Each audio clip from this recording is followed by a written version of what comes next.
Lately, I've been following this blog, and it's a blog for musicians about gear and pedals and guitars and amps. And one of the current stories that's sort of come up out of it right now is about a custom guitar builder who promises unique, personalized, from scratch guitars, and he makes them exactly as you want them, and so that when you're done, you get to hold in your hands this guitar that nobody else has.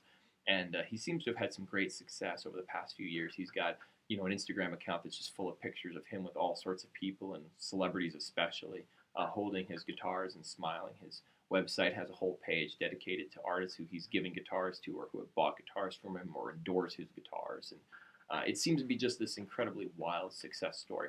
Until recently, a blog came out on this particular, a post was put on this particular blog where um, someone basically said, hey, I ordered a guitar and I paid for it and it never arrived.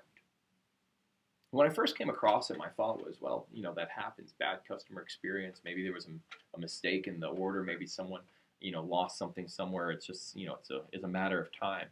Until I checked back a few days later, and the one blog post had become about 20 pages of blog posts filled with similar stories from all sorts of customers going, hey, we're having the same thing. These guys from all over the world saying, we've ordered, we've paid in full, we've received nothing. And one guy's even waited over 2 years for his guitar. And multiple contacts have been made to the company and to the president and to the guy who's supposed to be the main builder, and everything just gets deflected. It's always, oh, yeah, we're just still working on it, but it's coming. Don't worry, it's coming. We might just need a little bit more, and you might even need to pay a little bit more. Prices have gone up, some things have adjusted, but it's on its way. It's always on its way.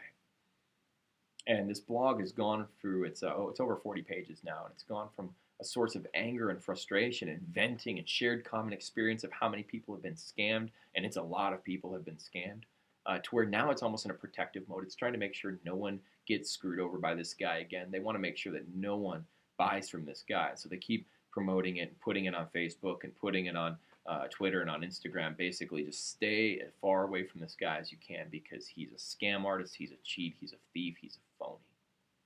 And I sat there and I wondered about it, and I started thinking about it, because at first it was just, it was fantastic reading, it was very entertaining. And then I started thinking about what I would do in that situation if I were in the market for a new guitar, because this kind of thing would actually keep me from ever buying from this guy. I've never met him, I don't know him, I've never played his guitars, I have no idea what they're about. All I know is that up to this point I had heard good things, and now suddenly I'm being shown this other perspective, this other reality, and it's based solely on people's experiences. And I realized just how much, for me, my decisions and my choices are formed by other people's experiences and their stories. That basically, I make a lot of my personal decisions about life. I make a lot of my personal decisions about faith based on what other people have gone through. I go out to eat, and I go out to eat here instead of here because someone says highly about this and they say poorly about this. I get my car fixed at this particular mechanic because someone says he's trustworthy and that he'll do a good job for an affordable price. And I don't go over here because someone says this guy's just going to jack the price up and he doesn't do a good job and your car will be back in. My kids are in a school right now that we chose when we moved into Asheville, completely based on reputation from what other people had to say. Because we didn't know, we didn't go to school there, we had no knowledge to work from, we had no personal experience to work from, and so what do? We asked people, what do you think about this? And people told us, and so we chose this particular school. And I realized even growing up that a lot of my faith issues started not with a personal experience with God, but with the reputation that he had from other people. What do you think about this? What do you know about this? What do you think about this God? Jesus talked with his disciples one day, and he sat with those who followed him, and he said, hey, what do people say about me? What do they know about me? What's the story? What's the word on the street?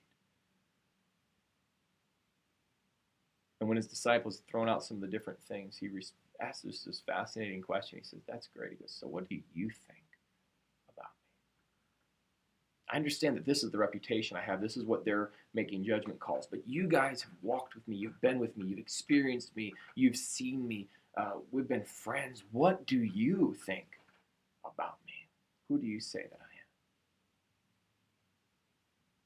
I'm challenged this week to think about the things that I believe and why I believe them. And I'm challenged to wonder how many things in my life do I believe because of reputation versus how many things in my life do I believe because I know and have experienced it myself. I challenge you this week to look at your own life in that same way. Look at your faith in that same way. What do people say about God? What do people say about life? And what do you know?